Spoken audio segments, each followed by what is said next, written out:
Well, good evening. This is another episode of National Divorce Talk Raw.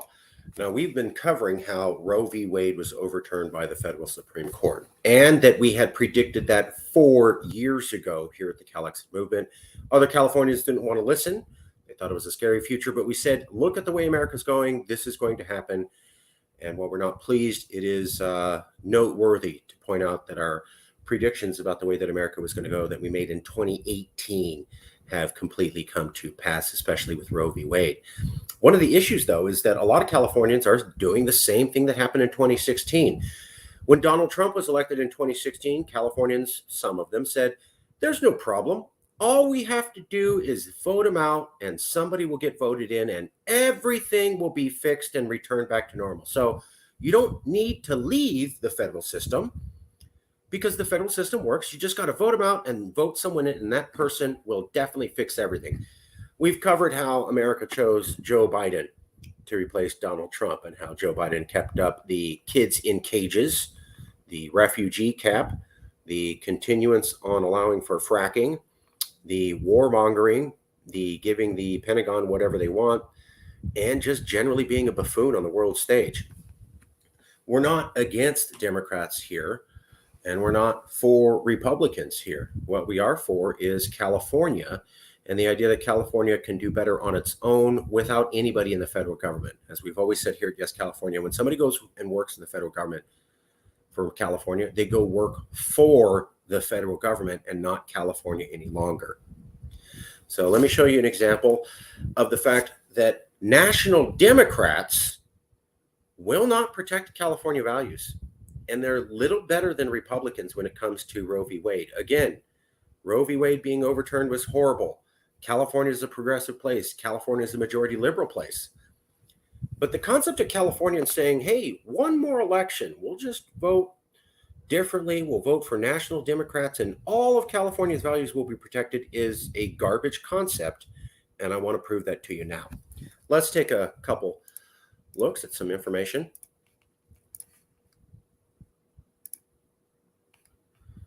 So what I wanted to show you is this. This is an article called What Would California Do If Congress Passes a National Abortion Ban by the Sacramento Bee? And I'll point out that what they're talking about is if America passes a nationwide abortion ban, they're talking about nullification and secession may seem like rusty terms for more than a century, but they've recently regained some currency. Could there be some point where California defiance triggers a constitutional crisis? That's what we've been saying here.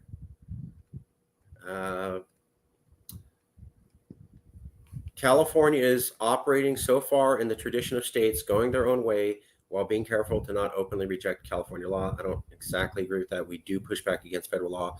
Courts have consistently ruled against nullifying such statutes, citing the supremacy clause in the Constitution, which says federal law supersedes all other. However, states have taken notable stands against federal policy. Kentucky, etc. Nullification, and here we go. Hold on. There you go. Golden State nullification. California has contested federal mandates with nullification-like policy. So this article is talking about what's California going to do if there's a nationwide abortion ban? Well, last time there was a civil war and there was secession and nullification, meaning ignoring the laws of the federal government and just seceding. That's what the South did right before the Civil War. That's what they're pointing out. And then they're saying nullification is kind of a thing that California does a lot of. And it's pushing that limits like the South did in 1861. That's what the article's saying.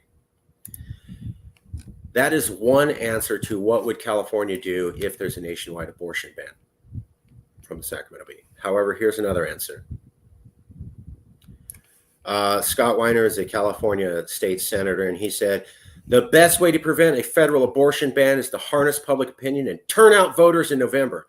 We need to make sure we never get there. He said, we need to win elections. The policies are on our side on the issues, banning abortion, ending marriage equality. These ideas are not popular. So we need to win elections and make sure this doesn't happen in the first place. That's from State Senator Scott Weiner. That's what he says. I want to show you how he's totally wrong. So take a look at this.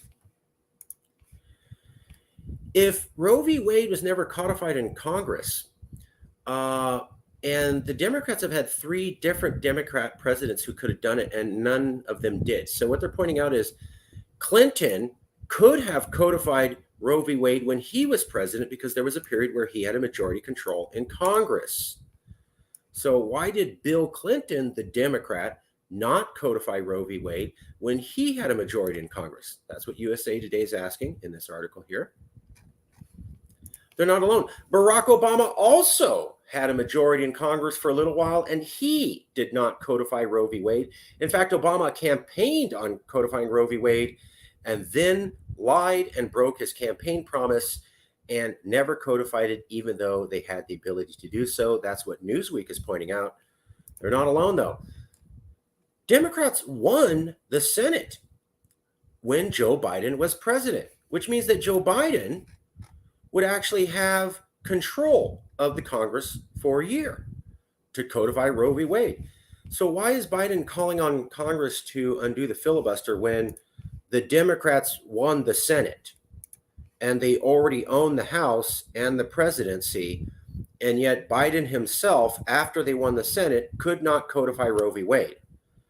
And so you have Barack Obama, Bill Clinton, and Joe Biden all had a period where they had control of Congress, and all 3 did not codify Roe v. Wade. So when I hear the solution to a nationwide abortion ban is to simply vote National Democrats into office, I say, why is that the solution? They failed 3 times in a row. The 4th time is the charm. You know, when I actually say that to people, they all laugh. Nobody's able to keep a straight face when I say that. I go, so Democrats lost 3 times in a row. They totally backed down, could have done this, did absolutely nothing, but 4th time's the charm. I use the phrase 4th time's the charm.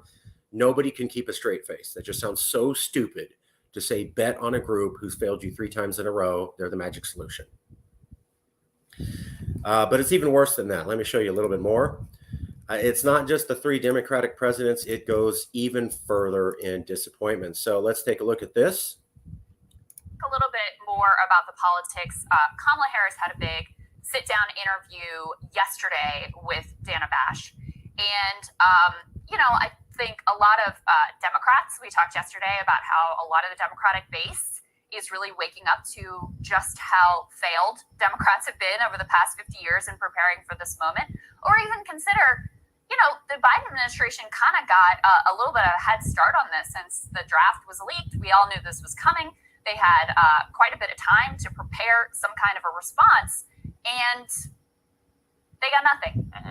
Any idea that anyone puts forward of, hey, let's get rid of the filibuster, let's codify Roe. Hey, how about we could put something Elizabeth Warren suggested, we could put clinics on federal lands. What about these justices that lied during their confirmation hearing? Shouldn't we do something about that? One after another, it's just like, oh, we're really upset and give us $15. Are you going to do anything? Yeah, no, not so much. Here's one example of that with Kamala Harris and Dana Bash. Can the administration expand abortion access or abortion services on federal land, meaning provide the access on federal land that might be in and around states that ban abortion? I think that what is most important right now is that we ensure that the restrictions that the states are trying to put up that would prohibit a woman from exercising what we still maintain is her right, that we do everything we can to empower women to not only seek but to receive the care where it is available. Is federal land one of those options? I mean, it's not right now what we are discussing, but I will say that when I think about what is... So Kamala Harris is a woman from California, and she was not able to come up with any plans or backup plans that other women were suggesting as a way to protect Roe v. Wade. She's largely provided zero leadership. In fact, it's so bad that Kamala Harris has been largely mocked for all of her responses to Roe v. Wade. They asked Kamala to explain why Democrats failed for 50 years to not codify abortion rights into federal law. And Kamala Harris said, I think that, to be honest with you, I do believe that we should have rightly believed that we certainly believe that certain issues are just settled. Clearly, they were not. No, that's right. And that's why I believe we live in sadly unsettled times. So Here was a top Democrat vice president asked, can you explain why the past 3 Democratic presidents did not codify Roe v. Wade and why Americans should still have faith in your party? And she said, well, we just thought certain issues were settled.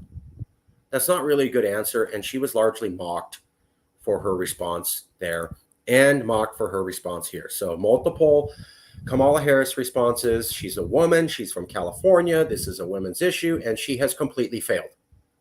California. Not alone. Let's take a look at Nancy Pelosi. Nancy Pelosi was blasted for her reactions to end Roe v. Wade. This is in San Francisco Gate, a hardcore liberal California newspaper. Nancy Pelosi blasted for her reactions to the end of Roe v. Wade. And why is that? Her reactions seemed tone deaf, as though she has no connection to the people of California. That's what a San Francisco newspaper where Nancy Pelosi works is saying about Nancy Pelosi. This isn't Fox News. This is one of the most liberal newspapers here. She gives a poem about how she's sad to see the lack of patriotism in her country. People thought that was a little bit lame. Her performance was hollow and performative, and hollow was the way they described it. But to make matters worse, the Pelosi used the Supreme Court decision as an opportunity to raise Democratic National Committee with a fundraising email sign Nancy appeared in users' inboxes across the U.S. shortly after the ruling was erased. Sending a normal fundraising email won't suffice. So a lot of women are really disgusted with Nancy Pelosi because they felt that she was money grubbing.